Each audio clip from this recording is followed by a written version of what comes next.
മഹാലക്ഷ്മി സീരിയലിൻ്റെ ഏറ്റവും പുതിയ റിവ്യൂയിലേക്ക് എല്ലാ കൂട്ടുകാർക്കും സ്വാഗതം. മോഹിനിയമ്മയെ വിഷമിപ്പിക്കാൻ വേണ്ടിയിട്ട് മുത്തശ്ശിയും പ്രതാപനും ചെയ്ത ക്രൂരത അവർക്ക് തന്നെ ഒരു വിനയായി മാറുന്നു. ഇനി ഒരിക്കലും മഹാലക്ഷ്മിയെ മീറ്റ് ചെയ്യാൻ പാടില്ല എന്ന് തീരുമാനമെടുത്തിരുന്ന കരുണയ്ക്ക് പോലും നിവർത്തി കെട്ടിട്ട് നമ്മുടെ മഹാലക്ഷ്മിയെ കാണാൻ വേണ്ടി പോകേണ്ടി വരുന്നുണ്ട്. ആ സമയത്ത് കരുണ വീട്ടിലേക്ക് വരുമ്പോഴത്തേക്കും ലേഖയും അനന്തും ഒക്കെ ഒരുപാട് മോശമായിട്ട് പെരുമാറുന്നുണ്ടെങ്കിലും അമ്മയെ കാണണമെന്ന് അവൾ ആവശ്യം പറയുമ്പോൾ മഹാലക്ഷ്മി അത് അനുവദിക്കുന്നുണ്ട്. അമ്മ അടുക്കളയിലുണ്ടെന്നും കാണണമെന്നുണ്ടെങ്കിൽ അങ്ങോട്ടേക്ക് ചെല്ലാൻ പറയുമ്പോഴത്തേക്കും ലേഖ ചോദിക്കുന്നുണ്ട്, എന്തിനാ മഹി നീ അമ്മയെ കാണാനായിട്ട് അവളെ അങ്ങോട്ടേക്ക് പറഞ്ഞു വിട്ടത്? അമ്മയെ അവളെ കാണിക്കാൻ പാടില്ലായിരുന്നു. അത്രമാത്രം ദ്രോഹമല്ലേ അവരെല്ലാം കൂടി ചേർന്ന് ആ പാവപ്പെട്ട അമ്മയെ ചെയ്തതെന്ന് ചോദിക്കുമ്പോൾ മഹാലക്ഷ്മി പറയുന്നുണ്ട്, തീർച്ചയായിട്ടും അവളെ ഇവിടുന്ന് മാറ്റേണ്ട ആവശ്യമുണ്ട് ലേഖയെ. കാരണം കണ്ണേട്ടൻ വണ്ടിയിലിരിക്കുന്നുണ്ട്. ഒരു പക്ഷേ അവളെങ്ങാനും കണ്ണേട്ടനെ കണ്ടു കഴിഞ്ഞാൽ നമ്മുടെ ഒളിച്ചുകളിയെല്ലാം ഇതോടെ അവസാനിക്കും. അവൾ ചെന്ന് നേരെ മുത്തശ്ശിയോടും അതുപോലെ എൻ്റെ രണ്ടാനച്ഛനോടൊക്കെ കാര്യം തുറന്നു പറഞ്ഞു കഴിഞ്ഞാൽ നമ്മൾ ഇത്രയും കഷ്ടപ്പെട്ടതും വെറുതെ ആകില്ലേ? അത് ശരിയാ നീ പറഞ്ഞത്. എന്തായാലും അവൾ അകത്ത് പോയി അമ്മയെ കണ്ടുവരുന്നതിന് മുമ്പിട്ട് കണ്ണേട്ടനും അതുപോലെ അനന്തുവേട്ടനും തൽക്കാലം ഇവിടുന്ന് പൊക്കോളാൻ പറഞ്ഞ് നമ്മുടെ മഹാലക്ഷ്മിയും ലേഖയും യാത്ര അയക്കുന്നുണ്ട്, അനന്തുവിനെയും കണ്ണനെയും. അതിനുശേഷം അകത്തേക്ക് വരുന്നുണ്ട്. അപ്പോൾ ലേഖ പറയുന്നുണ്ട്, അല്ലേലും മോഹിനിയമ്മ മുമ്പേ പറഞ്ഞിരുന്നു ജയിലിലൊന്നും വീഴേണ്ട മുത്തശ്ശിയെയും അതുപോലെ ആ രണ്ടാനച്ഛനെയും അവരെ ഒന്ന് പാഠം പഠിപ്പിക്കണം എന്ന് മാത്രമേ ഉള്ളൂ. ജയിലിൽ വിടുന്നത് അവർക്ക് എന്തോ ഒരു വിഷമം പോലെ.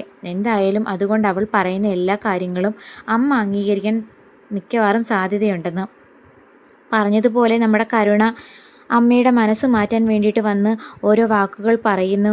എങ്കിലും അമ്മയുടെ മുഖവും ശരീരമൊക്കെ കാണുമ്പം അവൾക്ക് തന്നെ കാര്യങ്ങൾ മനസ്സിലാകുന്നുണ്ട്, മുത്തശ്ശിയും അച്ഛനും എത്രമാത്രം അമ്മയെ ദ്രോഹിച്ചിട്ടുണ്ടെന്നുള്ള കാര്യം. എങ്കിലും അതൊന്നും കണ്ടിട്ടും കണ്ട ഭാവം എടുക്കാതെ മഹാലക്ഷ്മിയോടുള്ള വിരോധം, അതായത് അമ്മയ്ക്ക് ഏറ്റവും കൂടുതൽ മഹാലക്ഷ്മിയാണ് ഇഷ്ടം, എന്നാൽ കരുണയ്ക്കാണെങ്കിൽ മഹാലക്ഷ്മിയെ തീരെ ഇഷ്ടമല്ല. ആ ഒരു ദേഷ്യത്തിൻ്റെ പുറത്ത് അമ്മയോട് ഇത്രയും ദ്രോഹം ചെയ്തതിൻ്റെ പേരിൽ പോലും മുത്തശ്ശിയോടും അതുപോലെ തൻ്റെ അച്ഛനോടും യാതൊരു വിരോധവും തോന്നില്ല നമ്മുടെ കരുണയ്ക്ക്.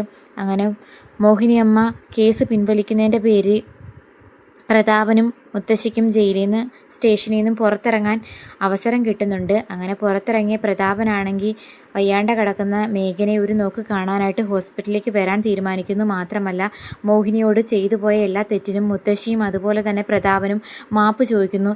SI സാറ് പരസ്യമായിട്ട് അവരോട് മാപ്പ് ചോദിപ്പിക്കുന്നു എന്ന് പറയുന്നതായിരിക്കും ശരി. അങ്ങനെ നിവൃത്തിയില്ലാതെ മനസ്സില്ലാ മനസ്സോടെ നമ്മുടെ മുത്തശ്ശിയും പ്രതാപനും മോഹിനിയോട് ചെയ്തു പോയ എല്ലാ തെറ്റിനും കൈകൂപ്പി മാപ്പ് പറയുന്ന ആ സമയത്ത് മോഹിനിയമ്മയ്ക്ക് ഒരല്പം ആശ്വാസമാകുന്നു. ഇത്രയും നാൾ തന്നോട് ഒരുപാട് ക്രൂരത കാട്ടിയിട്ടുണ്ടെങ്കിലും ഇന്ന് വരെ ഒരു ക്ഷമയോ അല്ലെങ്കിൽ യാതൊരു പ്രായച്ചിത്തോ ചെയ്തിട്ടില്ല. ആദ്യമായിട്ടാണ് തന്നോട് ചെയ്ത ഒരു ക്രൂരതയ്ക്ക് തിരിച്ചൊരു പ്രായച്ചിത്തം ചെയ്യുന്നത്. അതിൻ്റെ ഒരു സന്തോഷമുണ്ടെങ്കിലും അവർ തന്നോട് കാണിച്ച ക്രൂരത മറക്കാനും പറ്റുന്നില്ല. എന്നാലും സ്റ്റേഷനിൽ നിന്നും അതുപോലെ മോഹിനിയമ്മയും സ്റ്റേഷനിൽ വെച്ചൊരു കാര്യം പറയുന്നുണ്ട്, എൻ്റെ മൂത്ത മകളെ എനിക്ക് എപ്പോൾ കാണണമെന്ന് തോന്നുന്നോ അപ്പം ഞാൻ അവൾ താമസിക്കുന്ന ആ വീട്ടിലേക്ക് പോകും. എന്നെ തടയാൻ എൻ്റെ ഭർത്താവോ അതുപോലെ ഭർത്താവിൻ്റെ അമ്മയോ ശ്രമിക്കാൻ പാടില്ല എന്നൊരു കണ്ടീഷൻ പറയുമ്പോൾ അത് അംഗീകരിച്ചു കൊടുക്കുന്നുണ്ട് മുത്തശ്ശിയും അതുപോലെ പ്രതാപനും കരുണയൊക്കെ. അതിനുശേഷം പുറത്തിറങ്ങിയ നമ്മുടെ പ്രതാപനാണെങ്കിൽ മേഘനെ കാണാനായിട്ട് ഹോസ്പിറ്റലിലേക്ക് ചെല്ലുന്ന സമയം എന്തായാലും ശത്രുക്കളെല്ലാം തനിക്ക് എന്തെങ്കിലും ഒരു മാറ്റമുണ്ടെന്ന് തിരിച്ചറിഞ്ഞു കഴിഞ്ഞാൽ അത് കണ്ണനാണെങ്കിൽ പോലും തൻ്റെ ജീവൻ ആപത്താണെന്ന് തിരിച്ചറിഞ്ഞ മേഘന് മാറ്റങ്ങളുണ്ടായിട്ട് പോലും അത് രഹസ്യമാക്കി മാറ്റി വെച്ചിരുന്നു. കാരണം തൻ്റെ മിത്രങ്ങൾ തനിക്ക് വിശ്വസിക്കാൻ പറ്റുന്ന ആരെങ്കിലും തന്നെ കാണാൻ വരുന്ന ആ സമയത്ത് മാത്രം അവരോട് തുറന്നു പറയാം എന്നുള്ള പ്രതീക്ഷയിലാണ് മേഘൻ കടന്നിരുന്നത്. എന്നാൽ മേഘൻ ഇങ്ങനെ മാറ്റം പറ്റിയ കാര്യമൊന്നും നമ്മുടെ കണ്ണനോ മാർക്കോയോ ലോപ്പസോ ഒന്നും അറിഞ്ഞതുമില്ല. അങ്ങനെ പ്രതാപൻ വരുന്ന സമയത്ത് പ്രതാപനോട് മിക്കവാറും ആംഗ്യത്തിലൂടെയോ അല്ലെങ്കിൽ എന്തെങ്കിലും വഴിക്ക് കണ്ണൻ നടക്കാൻ തുടങ്ങിയെന്നുള്ള കാര്യം തുറന്നു പറയാൻ ശ്രമിക്കുമായിരിക്കും. എന്തായാലും തൽക്കാലം തീരെ അവശനായിട്ട് കിടക്കുന്നത് കൊണ്ട് തന്നെ മേഘൻ പറയുന്ന കാര്യങ്ങളൊന്നും നമ്മുടെ പ്രതാപനിട്ട് മനസ്സിലാവാൻ പോകുന്നുമില്ല. എങ്കിലും എന്തോ ഒരു വലിയ രഹസ്യം മേഘന് തന്നോട് പറയാനുണ്ടെന്നുള്ള കാര്യം പ്രതാപന് മനസ്സിലാകുന്നുണ്ട്.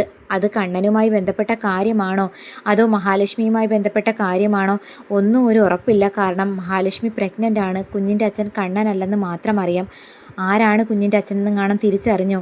ഇനി കണ്ണൻ എന്തെങ്കിലും മാറ്റമുണ്ടെന്നുള്ള കാര്യം തിരിച്ചറിഞ്ഞിട്ടാണോ അതോ മാർക്കോ എന്തിനു വേണ്ടിയിട്ടാണ് മേഘനോട് ഇത്രയും വലിയ ക്രൂരത ചെയ്തത് എന്നൊക്കെയുള്ള സംശയം പ്രതാപനെ അലട്ടുന്നുവെങ്കിലും മേഘൻ പറയുന്നതൊന്നും മനസ്സിലാവാത്തത് കൊണ്ട് തന്നെ ഒന്നും അങ്ങോട്ട് പുള്ളിക്കാരന് മനസ്സിലാകുന്നുമില്ല. ഹോസ്പിറ്റലിലെ താൽക്കാലിക ചികിത്സയെല്ലാം കഴിഞ്ഞതിന് ശേഷം തോമസ് വൈദ്യരുടെ ഹോസ്പിറ്റലിൽ നിന്നെ കൂട്ടിക്കൊണ്ടു പോകാമെന്നും അധികം താമസിക്കാതെ നിനക്ക് എണീറ്റ് നടക്കാനാകുമെന്നൊക്കെ നമ്മുടെ പ്രതാപനാണെങ്കിൽ മേഘന് വാക്ക് കൊടുക്കുന്നുണ്ട്. എന്നിട്ടും മേഘനാണെങ്കിൽ പറയാൻ ശ്രമിക്കുന്ന കാര്യം പ്രതാപന് മനസ്സിലാകാൻ പറ്റാത്തതിൻ്റെ ആ ഒരു നിരാശയിലാണ്. അപ്പോൾ എന്തൊക്കെയാകുമെന്ന് കാത്തിരുന്ന് കാണാം.